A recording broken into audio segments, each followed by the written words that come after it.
Hello and welcome back to the Sovablu Read. This is our take on technology and the modern enterprise. Once again, joining in from Tokyo, Japan, this is Annie. And with me, I have on the other side of the world, Luke Berenson, coming in from Amsterdam in the Netherlands. Hi, Luke. Good to see you again. Hi, Annie. Good to see you again, even on this long distance. It is, always.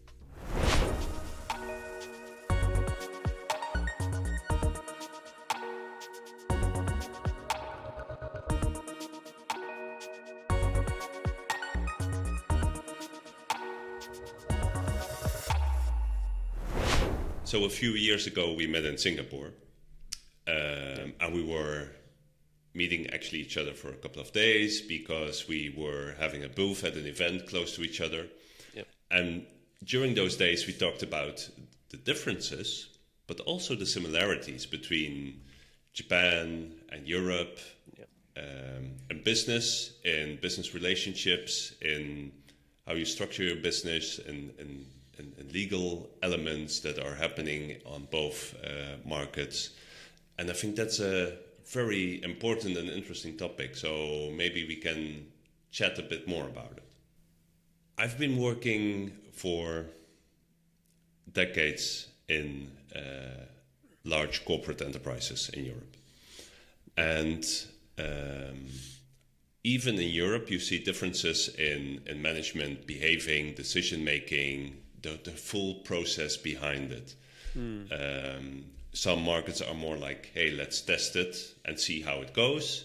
Others are more like, let's prepare. Let's go through the process of preparing and everybody agreeing and then go to an end state. How does that work in Japan? What's the process to come to a joint conclusion or a joint decision, actually? Yeah, I think Japan is notoriously slow in the decision-making process, and I think there are many factors. There are cultural elements that works themselves into the business processes, and in the more than 30 years that we've been working here in Japan, we have observed one thing that it's not a problem with a specific category of Japanese organization, or even with the Japanese organization. I think enterprise in general, in its very form, is a little slow because of the scale and those kind of aspects. You cannot really expect a large global organization with hundreds of locations and hundreds of thousands of employees to quickly switch tracks just because the market demands them to. So that agility is often quite limited when it comes to the enterprise sector. And even within that, I think Japan is quite slow because the whole process is very person dependent. There are a lot of legacy aspects that come into their thought processes, their strategies. And overall, we've seen that there is this mindset that don't try to fix what's not obviously broken. If it still works, let it work. Let's not try to, do things just because it's new. So one of the key elements that we have observed is this aversion to change, right? Unless that change has a compelling reason, right? It comes down to business continuity or massive losses financially or some kind of other government regulatory change or global business change. If there is no compelling reason for an organization to change its overall strategy, then that change does not happen. They just continue to work in the same way that they have done over many decades. And the price they often pay is in the context of software, because every other space, the evolution is a little slower, like hardware and other things, physical infrastructure. It's not like every day something new is happening. But in the world of software, the pace of change is so rapid that if you don't keep up with that, it invariably comes up to the point where your digital transformation initiatives or your migration initiatives take a huge hit because the strategy cannot keep up with the pace of change that's happening around you. So I think that's one aspect of Japan that I can immediately think of. And I have a small follow-up question on that. Sure. Because in the news in Europe, we often read it's also about the cost of maintaining those legacy systems and software elements. And I think that's, if you make a joint decision to say, hey, let's not change if there's no direct need, it does mean you need to maintain it. And there's a very interesting fact actually in the Dutch news in the last few days. We have a nationwide alarm system. So if something happens, like floods or something worse, then an alarm system goes off. This decision has now been made to not maintain it anymore. Oh, wow. And it will actually be dismantled eventually, because you now get the notifications on your phones and on your watches. I see. And they said that actually has a higher penetration rate, and it's much more effective, and it's better to start investing in this than continue to maintain the legacy solution. Which worked for good reasons, but now we're decades further. Why maintain it? So that's interesting also for the Japanese market. When do you make that decision point to say, let's stop maintaining and start a change? That's an excellent point. I think the whole concept of maintaining systems, especially the older ones, like you give an example of the emergency alert system in the EU. Japan, after the 2011 tsunami and earthquake and the Fukushima disaster, also migrated away from other means of local, like we used to have these centralized loudspeaker systems in each area. When an alert would be issued, somebody would actually take a microphone and speak into those systems to inform the locality that there is something going on. Like there is a tsunami coming, you have to move to higher ground, or there's a huge earthquake that's coming. So this whole emergency alert system was a little sluggish, and it didn't really give the adequate level of warning that was required to ensure people's safety. So 2011 was a wake-up call that people realized, the government also realized, that you cannot rely on these older systems if the magnitude of the disaster is extremely big.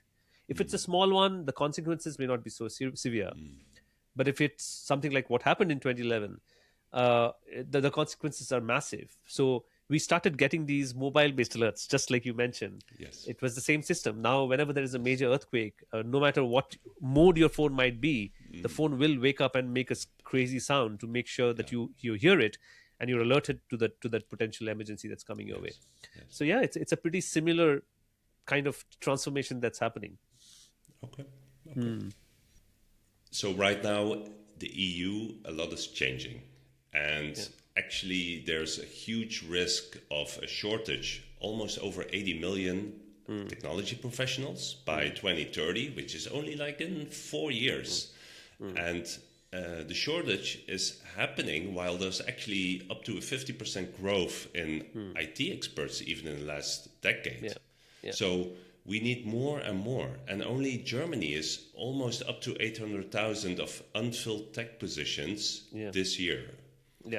And I think that's incredible. Like, how is that going on in Japan? And what do you see? If you remember, we briefly talked about this in our earlier episode, was that Japan has a demographic challenge. It's a shrinking and aging population. So this 8 million shortage that you would face in EU is also kind of similar to what's happening in Japan. They just don't have enough people to fill up the positions that they want. Now, EU, of course, is a larger zone, so it's about 8 million. In Japan, it's closer to about 800,000 to 1 million, right, depending on which reports you're reading. And this is all by 2030. It's not, the projections are not for 2040, 50, 20 years from now. It's there. We're just around the corner. And the biggest challenge that Japan has is because most of these systems that they have currently operational were built by people who are now on the verge of retiring, right? They are in their late 60s. That even if you extend their careers by a little bit, based on what government policies they're implementing, even then there is a finite timeline. They cannot just go on working forever.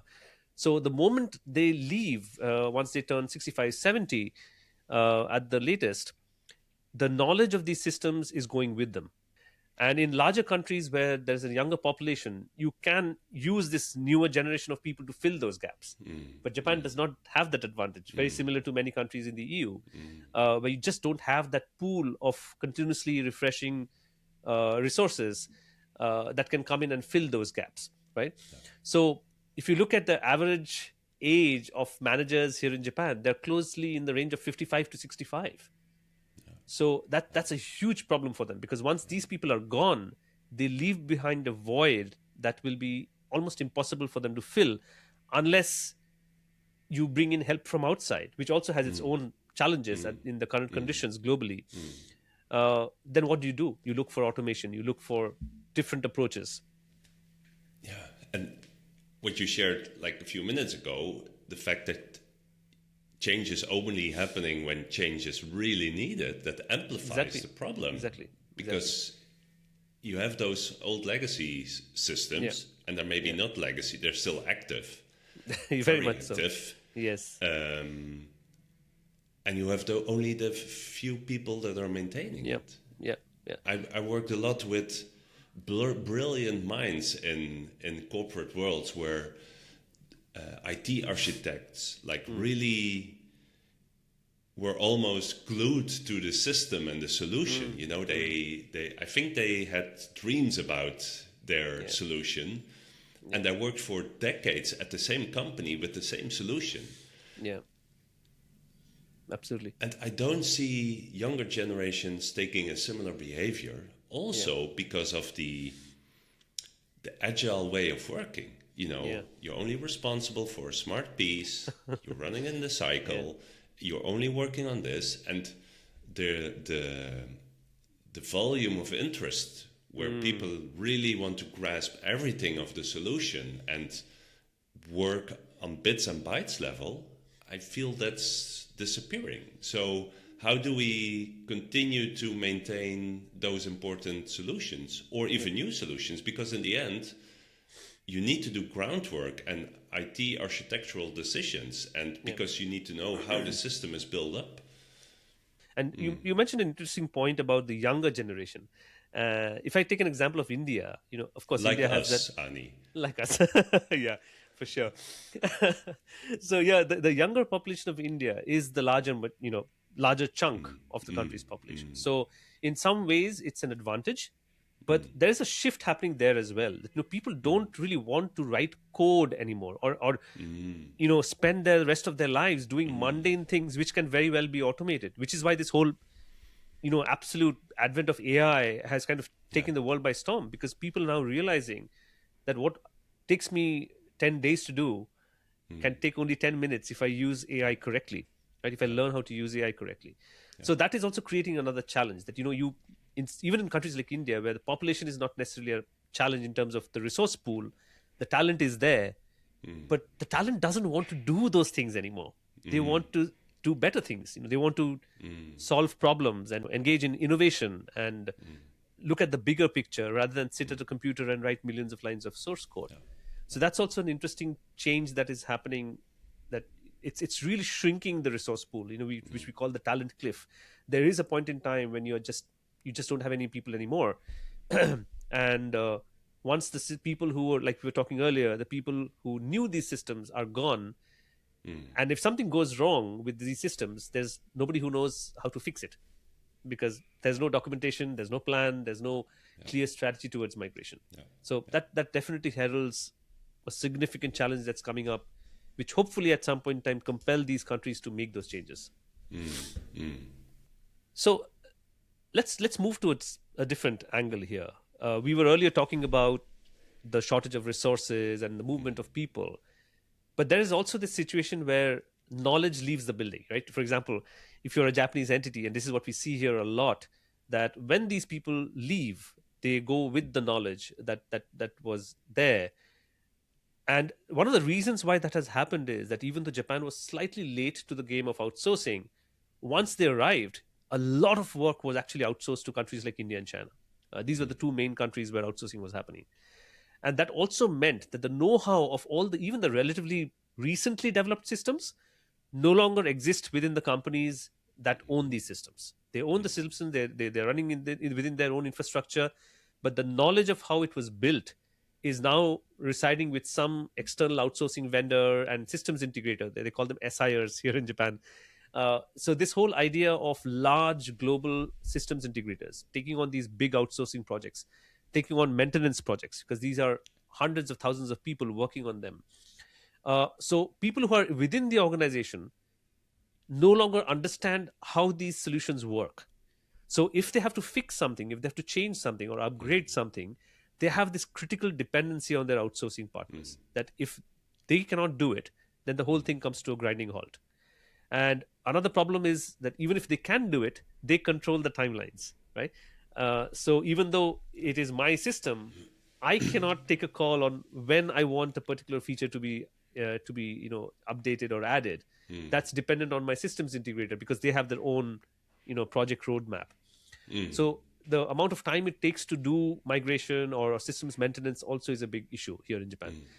And I was curious to know how things are in the EU. Of course, I'm aware that there are certain countries which are more advanced, especially in the Nordic region. But what's your take on what's happening in mainstream Europe? Um, Talking about my personal experience first, I've seen this firsthand happening so much that the knowledge disappears and goes outside. And if managed well, then that doesn't necessarily is a problem. But it creates another layer. Because at first you have a business who needs to explain the IT technology team what they're looking for, what's needed, what's desired, the experience they're looking for. The technology team needs to be able to structure it, make it solid, understand the system, the needs, etc. And then there's the translation gap outside.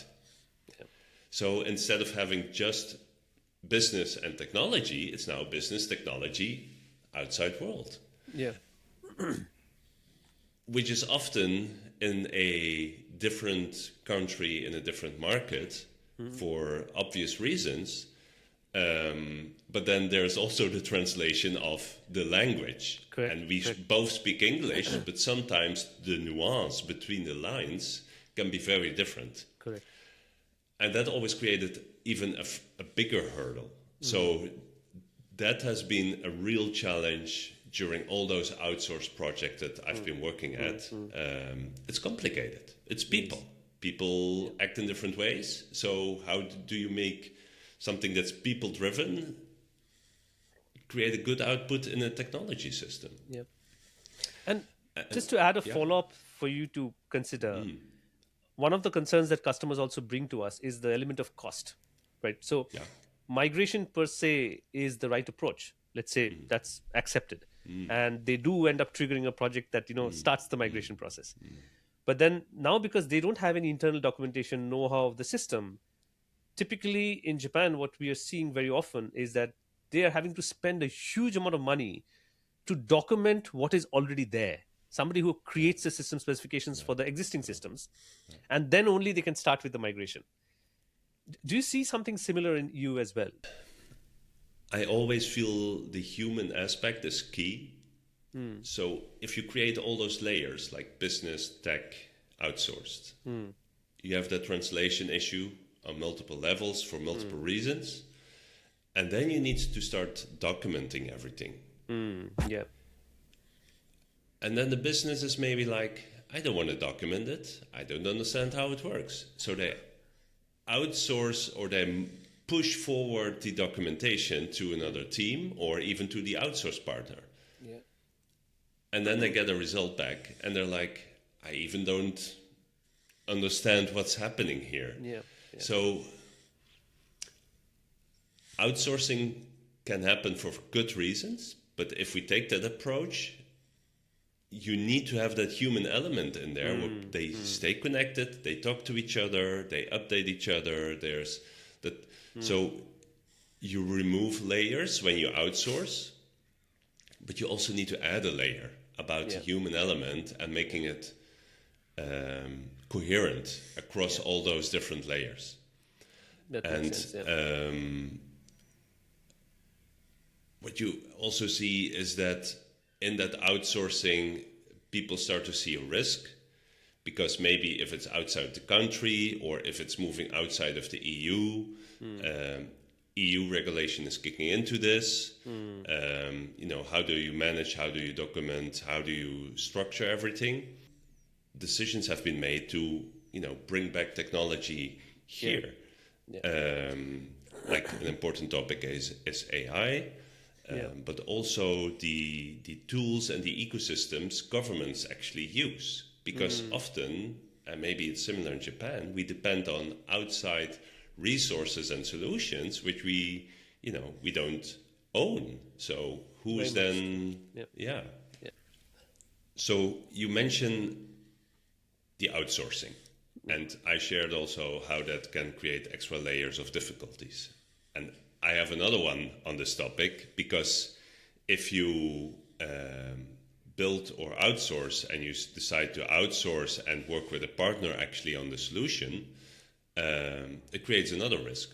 Yeah. I noticed, or not I noticed, I read at the end of 24, a few years ago, only 39% of SAP customers, and that's 35,000, had migrated to the newest version S/4HANA. Yeah. And I remember even in 2017, me being part of a corporate, we were talking about this release. And Yeah. only imagine that now, 9, 10 years later, like 40% only has migrated. Yeah.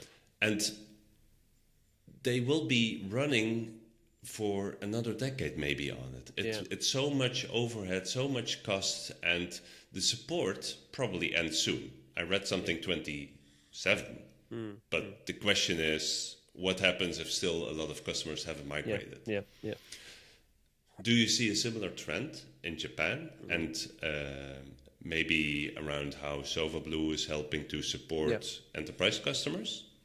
Absolutely. I think the question of legacy is tremendously relevant here, because if you look at, you mentioned SAP's whole move towards S4 HANA, and even though they had given years of advance notice, it was so difficult for them to execute that migration because of one reason, and that's what's happened in Japan. I would like your take on the EU as well, but in the Japan point perspective, one of the challenges was customization. Now, Japan again has this reputation of customizing everything. They do not like, off the shelf standardized solutions. They want certain things to be customized, the number of fields on a screen, and they have very peculiar requirements that, from the operational side of things, the people who are actually using these systems, number one, it should be easy and intuitive for them, and it should not be a huge shift from what they've been used to for the last 10, 20, 30 years, depending on how long they've been using that system.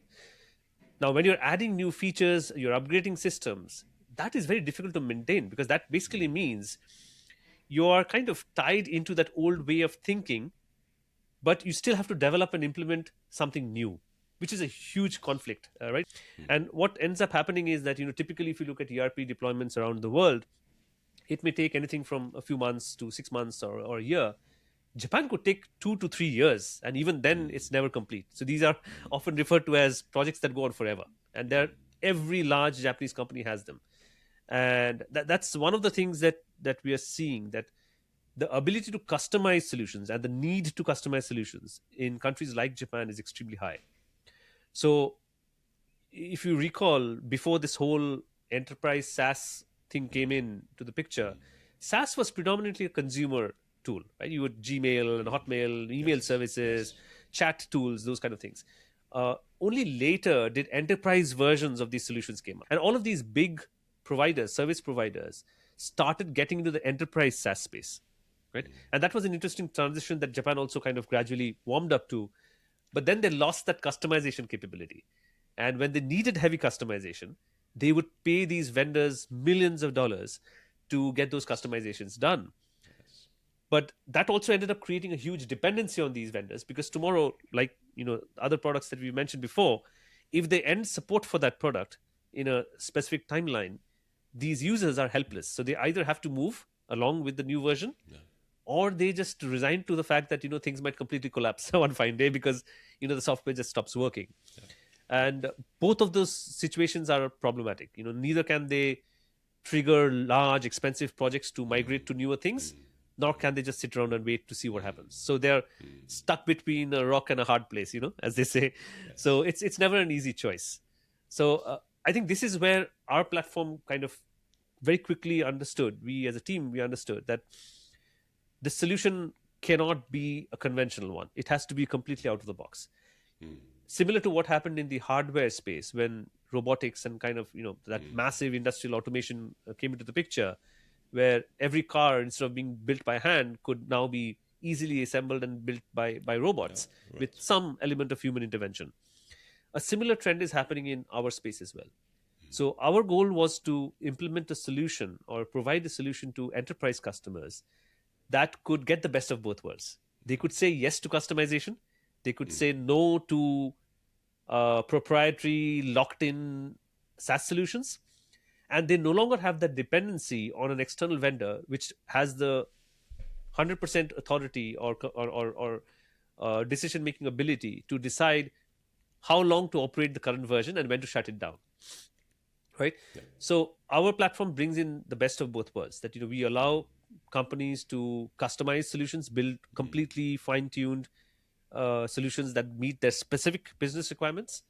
At the same time, because it is in their hands, the control is in their hands, the whole process is visible, they don't necessarily have to go to these outsourcing vendors. They can have a small IT team within their companies and build and maintain these applications.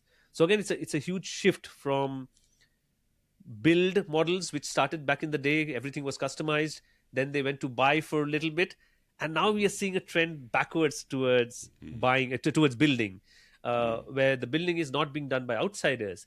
It is actually being built in house because people have access to platforms like ours. Yeah. So I think that's an interesting shift we are seeing here as well. Yeah. And the customization, it's probably every gray hair that I have, it's from the customization. Trying to figure out what's needed. Exactly. And Yeah.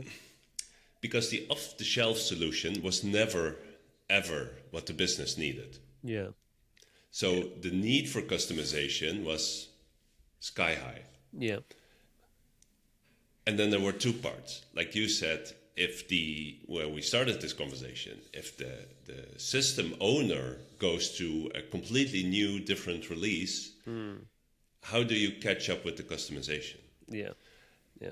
But there was another part, and that was the customization was never quick enough. Yeah. The business had needs, Too but slow. you could never catch up because you couldn't do it in-house. You again depended on that very expensive other partner. Yeah. And I think there's even another element. You mentioned the customization or even the build itself, the off-the-shelf, is created in a really good way, but also from a perspective. And the perspective can even be a company size, where the developers are located. What is the origin of the company who's building that software solution? And if you then operate in a different market, it just doesn't feel like the culture of the market or even the EU or the culture of the company. Because you want that button there or on the left or on the right Yeah. or on the top, or Yeah. it should look and feel should be different. Absolutely. And that's so important and often overlooked. And we can say, oh, that's not important. But we all know it's one reason we start using this app and not that Not app. the other one. Correct. So it's embedded in everybody. Naturally, it's human. But if you then make a decision on company level to say, yeah, but we don't care, in the end, it will always cause a backfire and customization will happen, I can tell you. Yeah. Yeah. Absolutely. And especially in the enterprise space, I think for end consumers, they're probably happy using these tools because they're either free or cheap. But for enterprises, it's a multi-million-dollar or euro investment. So they would, if they're putting in that kind of money, they want that flexibility, scalability, and that customizability. So otherwise, it doesn't make sense because if they have to still compromise on features and and capabilities, then it doesn't make sense. That investment doesn't make sense. So yeah, that's a fair point. Yeah. So Ani, I was reading into some reports in the last few weeks, and I read about 70% of the digital transformation initiatives still fail to actually meet their objectives in 26. And a Gartner survey finds that only half of the projects fully meet targets. Yeah. And globally, failed efforts cost at an estimated $2.3 trillion. And on top of that, Bain's 24 study found that around 90% of business transformations fail to achieve their actual ambitions. Like, huge numbers. They are huge numbers, but I think there is a story behind these numbers. The numbers may sound a bit shocking and overwhelming. That when you say 50% of enterprise projects are failing, that directly translates into billions and trillions of dollars, like you mentioned. So the cost impact is real. It's not a little bit of money. It's a crazy amount of money, right? An amount that might make or break a business if not done right. So the cost impact is definitely a real scenario, a real problem. And just to lighten things up, it's like I often think that it's like if you wake up in the morning at 7 o'clock or whatever, and you're hungry for breakfast, and you ask your kitchen to give you some food at 8 o'clock, and then you wait, and you wait, and you wait for a little bit more, and then finally at around 9 o'clock in the evening, you're served dinner. So technically, the kitchen is giving you what you need. It's giving you some food that you asked for because you were hungry. But are they meeting the timeline that you're looking for? If you're looking for breakfast at 8, it's going to be very difficult for you to stay the entire day hungry and wait for dinner to be served at 9. True. So technically, they gave you some food, but one, it was not the kind of food you were looking for, and it was way too late for them to meet that immediate hunger that this person had. So that's on the lighter side of things, but it actually translates to businesses as well. Most companies, when they implement changes in their systems, existing systems, it's usually driven by two things. One is performance and security, the technical aspects.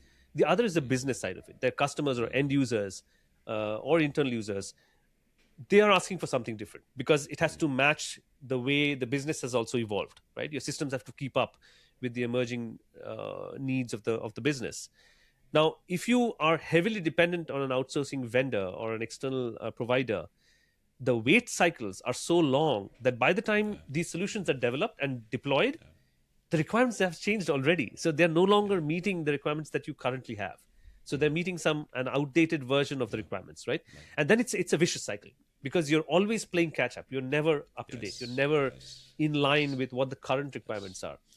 And that is the biggest pitfall of the conventional way of delivering solutions and operating systems.